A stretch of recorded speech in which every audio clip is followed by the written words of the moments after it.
తమరి కవిత అద్భుతంగా ఉంది, కానీ అవన్నీ పక్కన పెట్టి ముందు మీరు త్వరగా ముస్తాబవ్వండి. హుజూర్ ఎదురు చూస్తున్నారు. మన గనక సమయానికి వెళ్ళకపోతే ఇవిడుంది.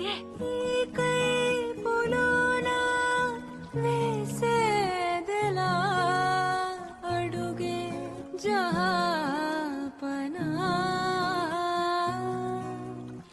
ఈ వేళ తమరి చూపులలో మధువై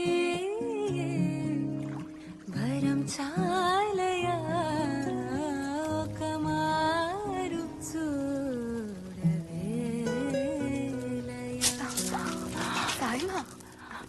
నవ్వకండాలం హుజూర్కి తెలిస్తే నా తోలు హారమే కదా